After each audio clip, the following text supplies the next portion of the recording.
Hi everyone and welcome back. Today I'd like to talk a little bit about the bicep assembly. And as usual, I'm not going to go into any great detail on how to put all the parts together. I've got a couple of YouTube sites that I'm going to recommend that you do that with.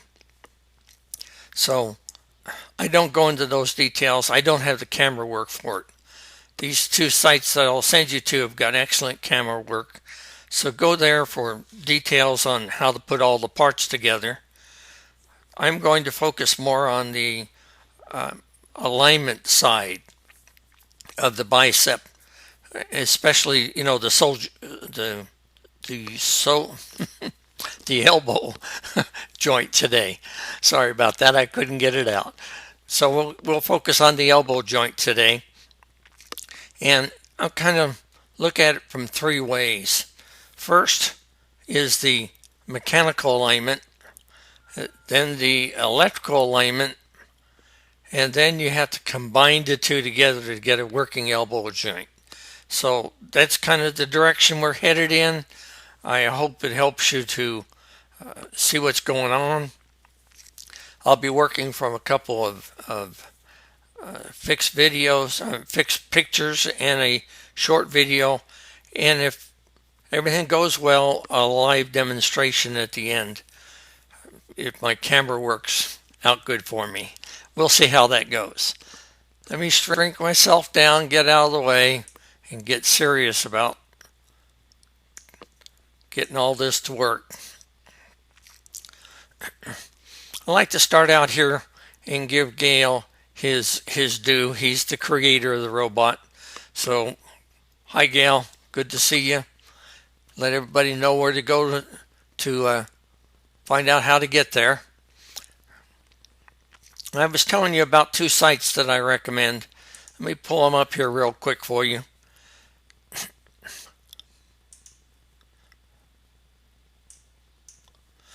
Here's SwanRobotics.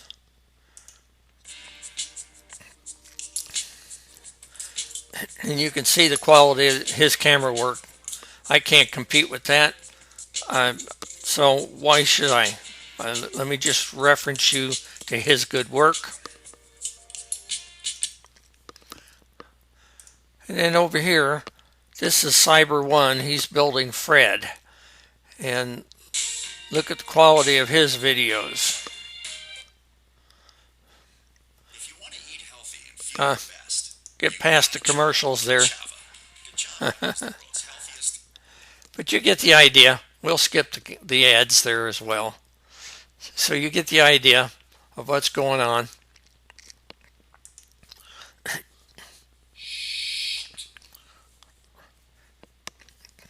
Now here, let me do a quick little commercial for you. There's a robot servo tester, I should say, that's out there. That, look at this, $1.02 was what I paid for mine.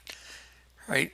They're giving it to you, and it's really convenient, guys, to test your servos a little bit before you install them in an assembly or something. So I would just recommend that you look into getting one of those. We'll pay a little bit more attention to that in a minute. I'll show you my setup. But as always, when I'm going to do an assembly, I come here to the InMove site and I go to the build yours, and in this case we'll go to the bicep. And here's the basic tutorial. And he does some nice things in here. He highlights, see here, if you need two of a kind, he puts it in red so that you know exactly how many parts to print.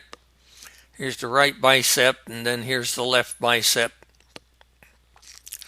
After he gives you that list, then the first step he tells you is you have to modify your servos. I don't know, by now you guys may have all seen how to do these servo modifications. If it's your first time, read down through here, see how to do these servo modifications. It gives you some good stills, but then he follows it up right here. He gives you some really good YouTubes. There's several different methods to be able to do these modifications. Pick the one you like, try it out. After you modify your servo motors, he then takes you to step 2 and starts the assembly. The first thing he tells you is don't pay real close attention to the pictures because they're not current anymore. He's done a redesign, and what you're going to get looks a little different than these parts. But you can figure it out. To augment these, I do go to these drawings. And here you can see this is for the shoulder and the bicep. It's a combined print. I like these drawings.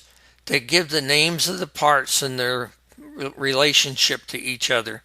Real helpful for doing the build. They're good enough quality you can zoom in, zoom out, get up close looks at everything. I did notice just one small mistake. You got to remember this is all volunteers, so be thankful, give them a good heads up for all the work they've done for us. This piston gear is drawn in the wrong location. The servo holster is drawn correctly, but this piston gear actually belongs up on this end of that holster. But that was the only mistake I saw. Really good, helpful work. So do it and appreciate it.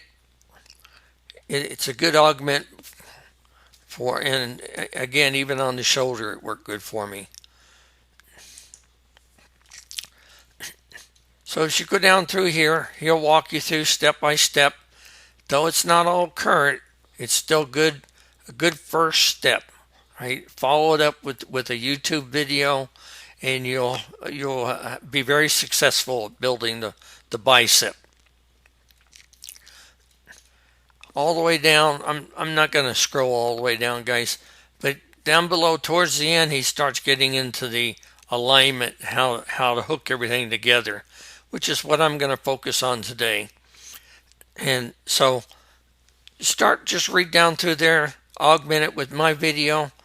I think you'll find that it's not as difficult once you see it happening, see it work, and maybe hear it spoken to you instead of just a still picture. But we'll see how that all goes.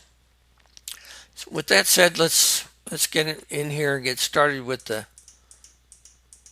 basics. Here you see I'm using that little servo tester. 6 volts in from this side, plus minus, through the servo tester. 3 wires out to your servo under test. Spin the little dial and you're in good shape. You can make that servo go back and forth wherever you want to go. Test it. So that was faster than trying to set up the Arduino and get everything geared up for that.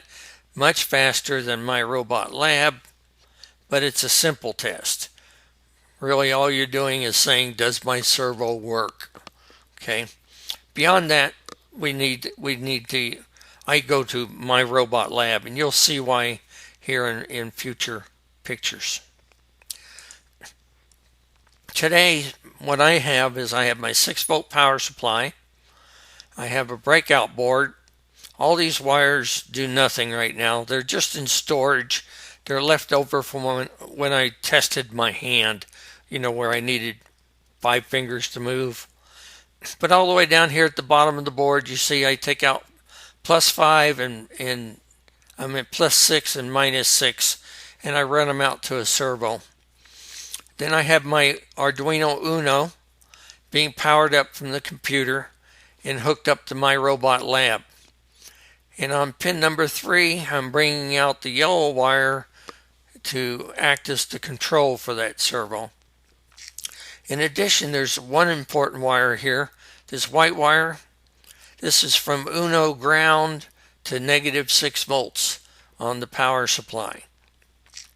When you use 2 separate power sources, you really should connect both commons or grounds to each other. That prevents floating voltages and the potential for having a high voltage. You can get a cross connection that could give you, in this case, 11 volts. And of course, you might burn things up too. Just remember to put the grounds in there common with each other, and you'll be fine. Everybody here came here to see my bicep work at the elbow joint. So let's see it actually operate from a pre-recorded video, and then we'll get into details. You can see the servo motor, the piston gear pulling in that servo. And now I'll reverse it back out, bring it on down. Notice too that I didn't bring that sucker all the way up, as tight as it could go. I followed Gail's advice. When you're testing this stuff for the first time, do it in increments, okay? Because you don't know for sure what your mechanical travel is, where it might bind. Of course, if you get a mechanical bind, there's the potential for breakage, and we don't want to do that. So I did it from 0 to 65 degrees was my first test, and you saw a very successful test there. We'll do more with it later in the live demo.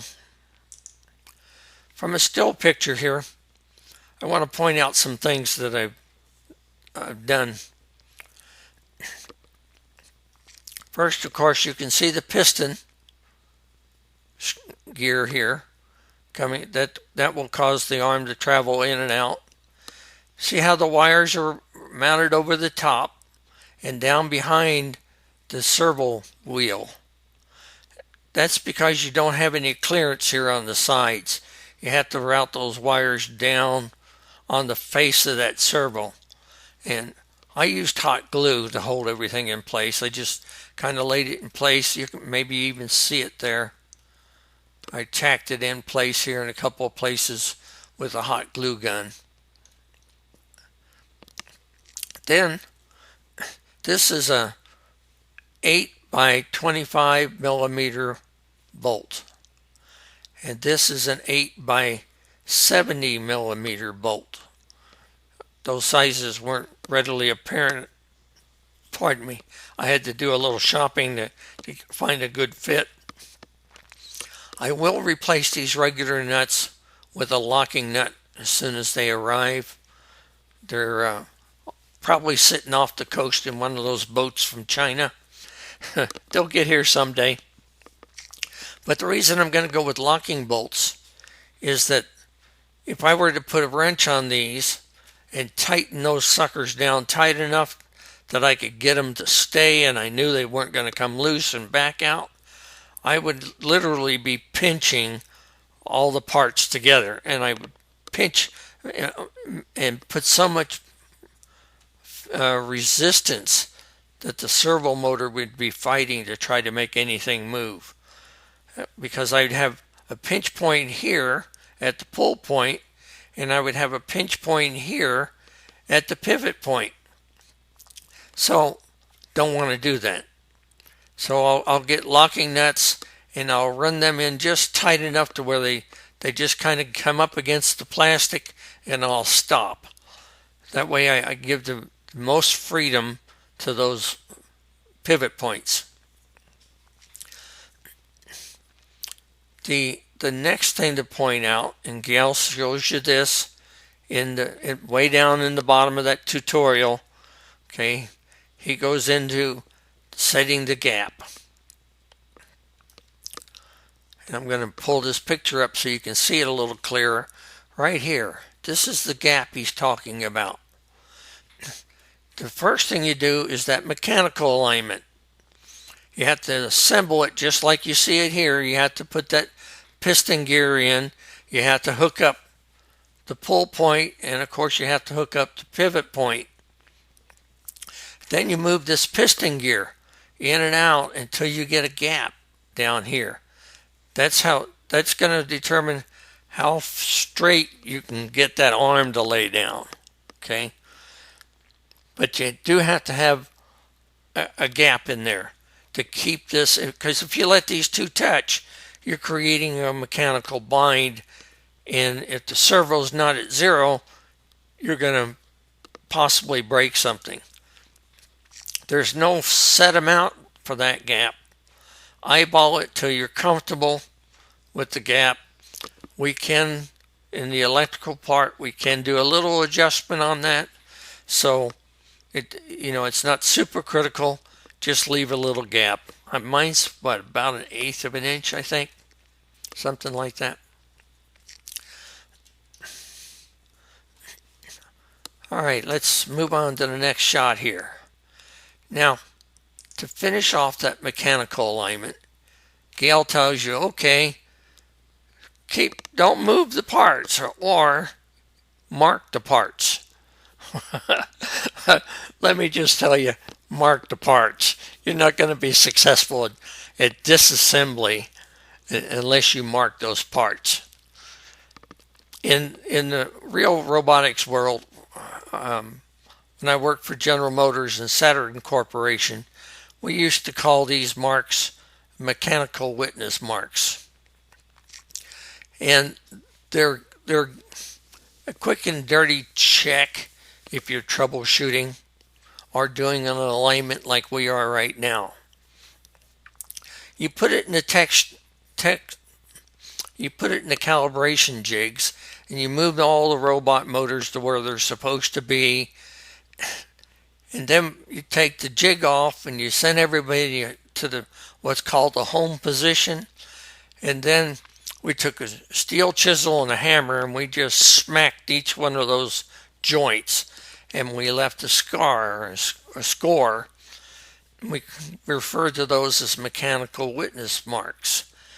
Then when we were troubleshooting, we could just command that robot go home, and all the motors would unwind and set all the axis to the home position. And our score marks should align if everything worked as it's supposed to. That kept us from having to get out all the test jigs and all that and do a full calibration. If the marks didn't align, then you knew which axis you had a problem on. Here you can see I'm using those for the same purpose.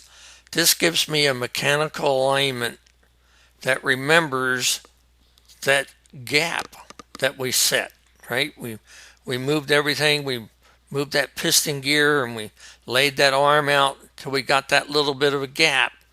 Then I marked this point right here, right? So that I could get back to it. Because when you do the electrical alignment, the first thing you have to do is disassemble everything. You have to take that servo motor back out, lay it on the bench. Then you have to hook it up to My Robot Lab. At least I did. There are always more than one way to do something. I like My Robot Lab, and I'm going to show you how I used it a little bit later here. I would recommend that you leave that potentiometer in place, just as you see it here. I think it really helps, and you'll see why in a minute. Now, I'm going to digress for just a second and talk about this wire. You're going to see in another photo coming up, I'll point it out to you, that I had that wire routed up in this direction above this spacer plate. Well, when I did, as this piston moved back, this point right here pinched those wires as it traveled over here. So I had to disassemble and pull that wire out and route it underneath that spacer so that I didn't get that bind. I point that out to you. Hopefully you can avoid that same mistake. So with that rerouted and put back in place here, I hooked up my robot lab, and of course that piston gear, it just took off running, right? And so what I did was I turned the potentiometer with my fingers, right? Just spun it slowly.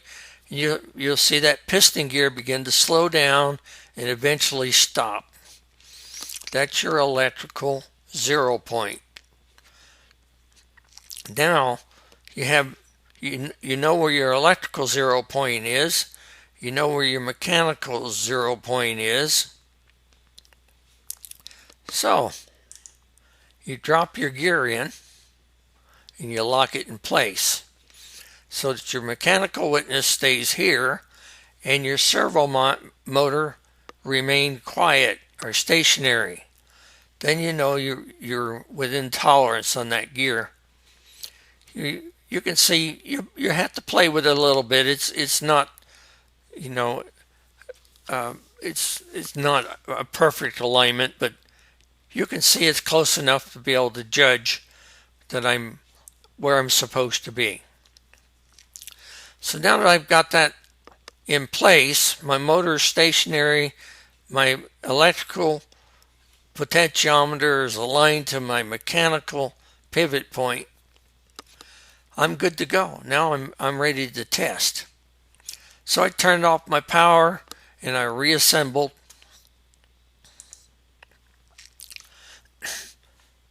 Before we get into the testing, let me go over the last slide with you. Remember I told you I had that wire routed wrong the first time? Here you can see it. See, I had it above that spacer plate, and potentiometer dropped in place. Well, I had to pull that out and route that wire up under this side to keep that pinch point from happening right there.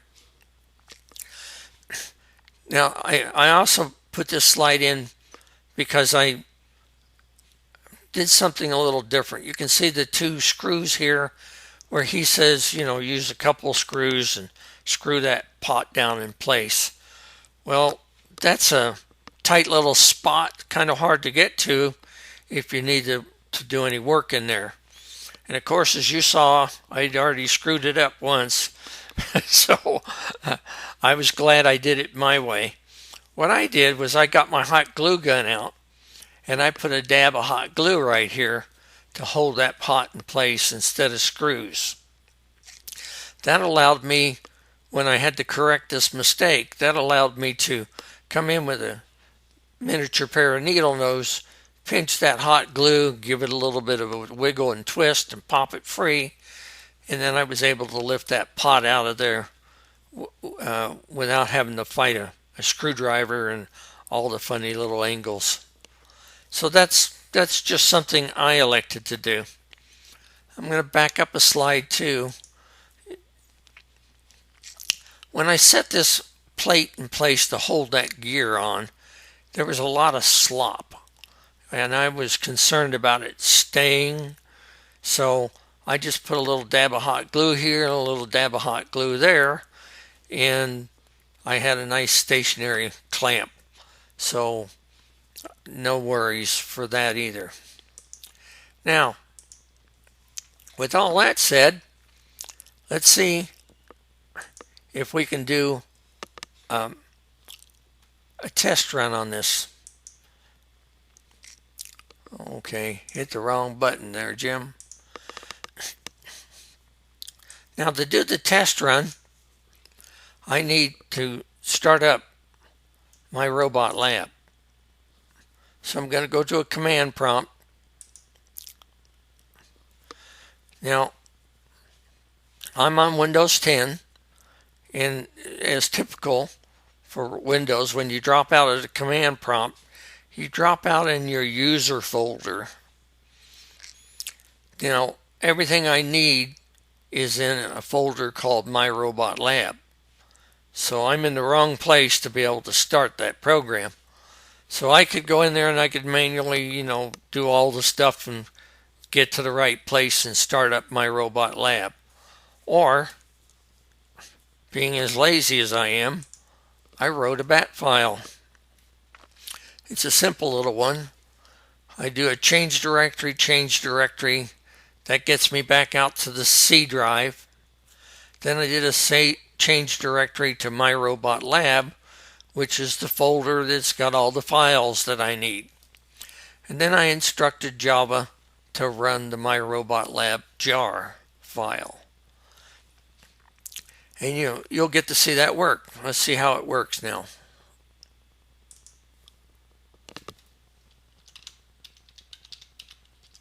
Whoops.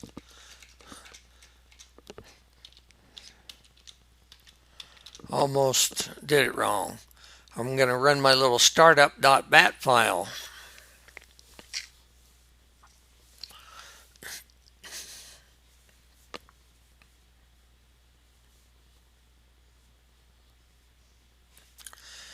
And it takes a little bit, so I'm going to get a sip of coffee.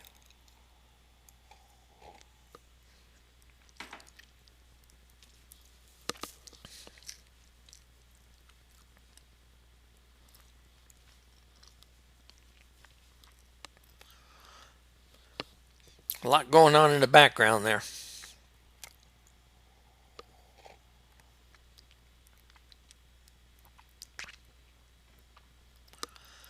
There we go.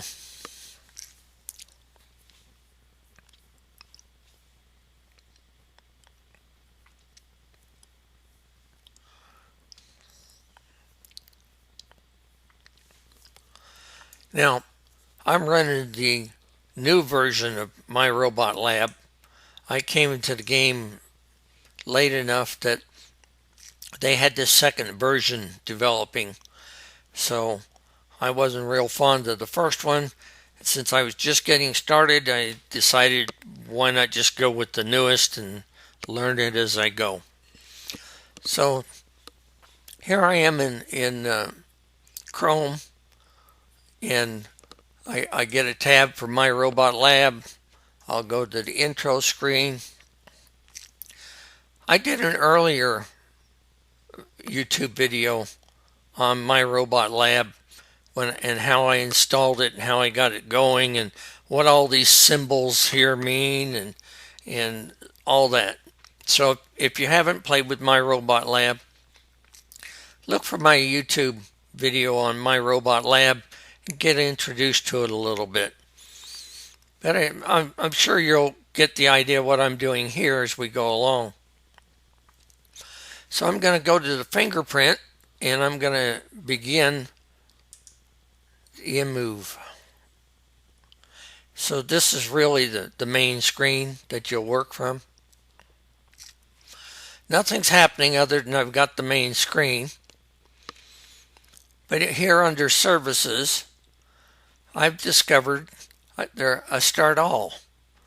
And being lazy, I click that and I wait. And what's happening now is that my robot lab is starting all the services I need to run a robot. Now, you may be hearing in the background the robot talking as he's telling you what he's loading. I'm going to turn that down.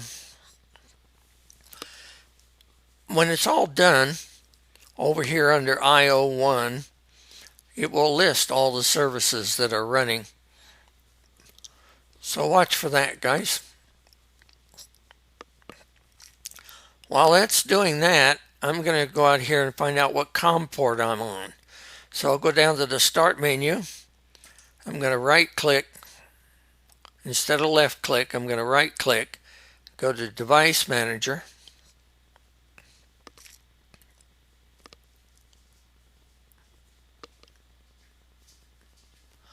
Look for ports. And here you can see I have an Arduino Uno driver on COM port 4.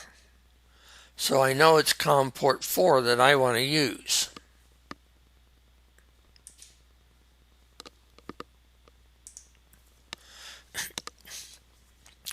So here you can see now all the services are listed for us. I'm going to go here to the control section. And I want to use a controller, so I'm going to go to settings, select the right controller, go to its settings. Again, it takes a little time sometimes to get these windows to come up.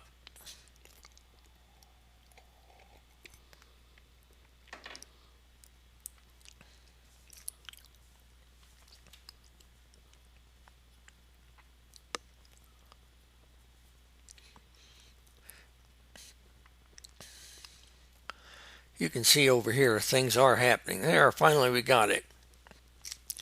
Board type, I'm using an Uno, so that's the correct setting for me. But other selections are there in the drop down. What port am I on? I'm on COM port 4. I'm going to use the default rate for communication and connect to that the Arduino board. There, I get the green dot. That means I've successfully linked up to my board. I now have a controller. So I can do things with that controller now. And of course, that controller is running the software that comes from Gale's site for the Nervo system. Going down my list of services over here till I find the right arm. You can see I've got the right arm selected. My computer hears my voice and wants to keep starting up a Google page. So with the right arm selected, I'm going to choose the right bicep. Now, before I do anything, I do safety. I'm an old industrial man, and safety is always first on my list. So I'm going to go to limits. See here, my limits by default come out from 0 to 90. Well, 90 is that full bend, type bend, right? I don't know that I have that much mechanical freedom, so I'm going to slide that down to about, well, there's 66. Let me fine tune it up here, 65. I've got the minimum set for 5 degrees. That stops the servo a little bit short on the bottom end, stops it short on the tight end. So now I know I've got safe limits. I can go back to the controller, and I have to select what controller I'm going to hook it to. In our case, I only have one, so I select the right controller. The program comes up with what it expects you to use. The default pin for the right bicep is 8, but I'm using an Uno card with a wire on pin 3. And I don't intend to keep moving that wire around every time I change a servo. So I'm going to cheat. I'm going to tell it to use pin 3. Once I have that configuration done, then I'm going to say attach. That links everybody together, right? Now my software, my controller, and my hardware are all linked together.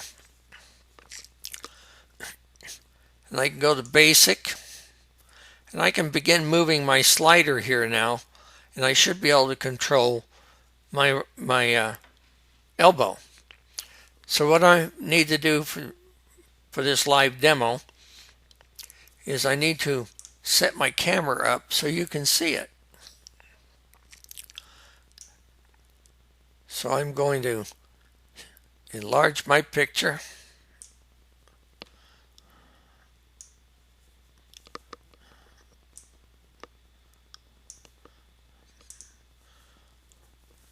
I got a little bit too big.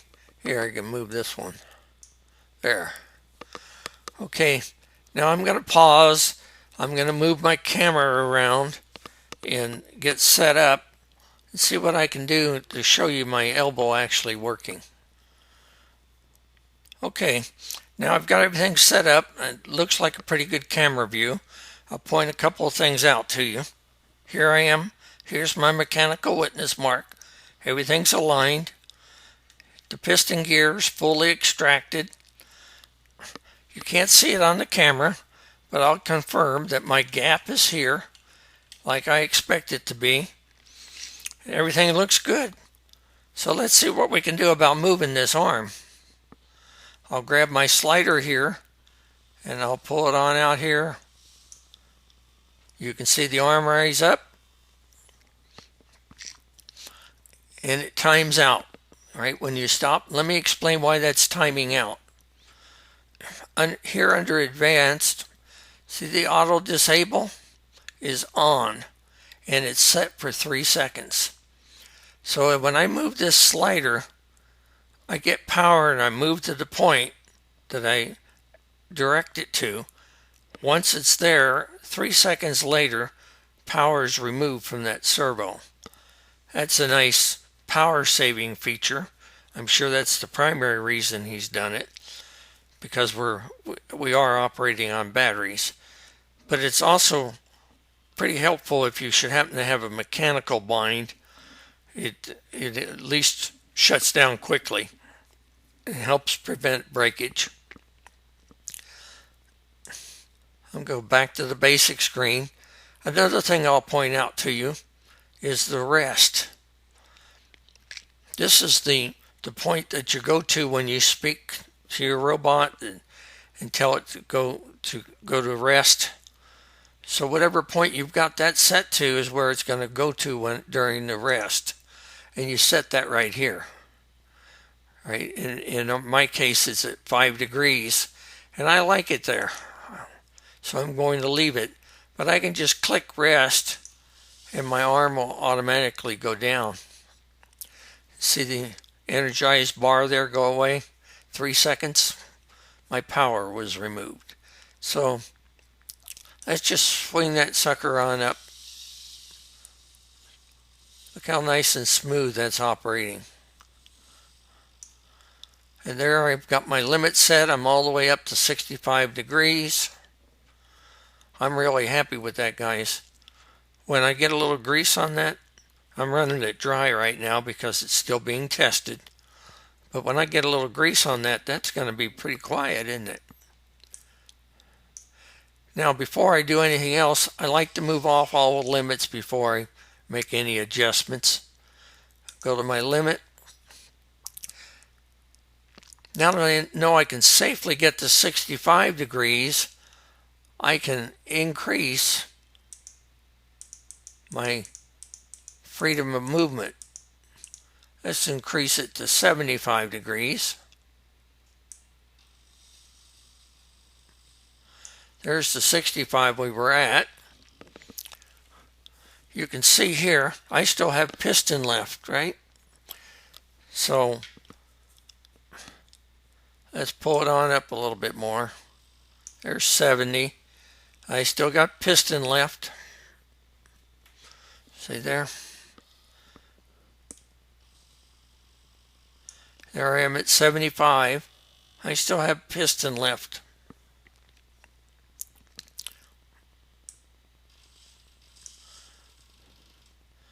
Let me take that up to 80.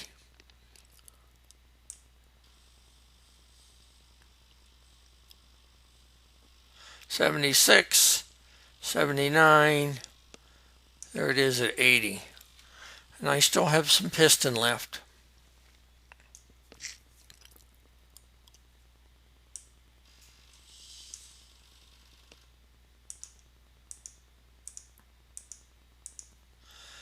There's 85.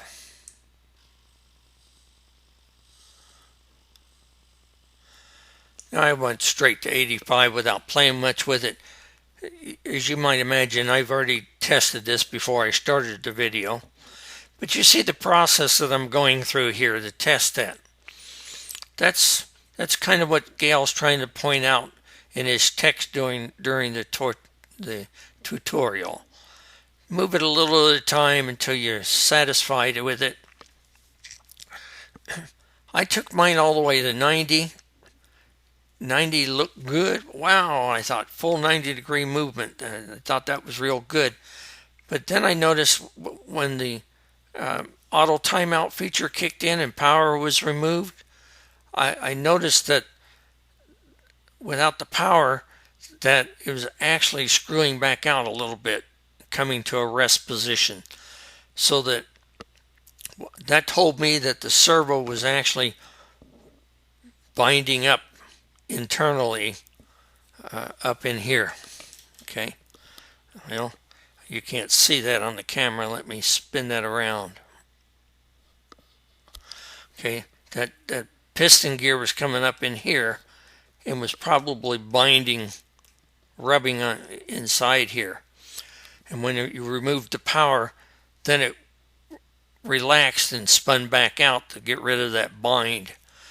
So I'm happy at 85. I have no binding actions or anything. I don't get any of that back out slop when the auto release kicks in. So that's what I'm going to remember. These are going to be my set points now. 85 and 5. Those are going to be the set points that I remember, because you have to add those to a file, a configuration file for your robot arm when you start using my robot lab, and powering it up as an actual robot. I told you earlier that when we were doing the mechanical alignment that it was possible to adjust that gap a little bit on the electrical alignment. I started out trying to show it to you, but it really doesn't show up well on the camera, so I thought I'd just pop my face back up where you could see me, and I'll walk you through it on the My Robot Lab screen, and you can see the procedure of how to do that. By default, when you open up the My Robot Lab, if you don't have a configuration saved, your minimum and your maximum come up at 5 and 90. Now I've adjusted mine, right? So I'm told you I was going to record my default my settings for my elbow at 5 and 85. But perhaps that gap doesn't let your arm lay out flat like you want it to. Okay?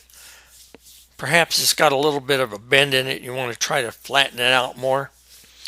Well, you can do that with the two-step process.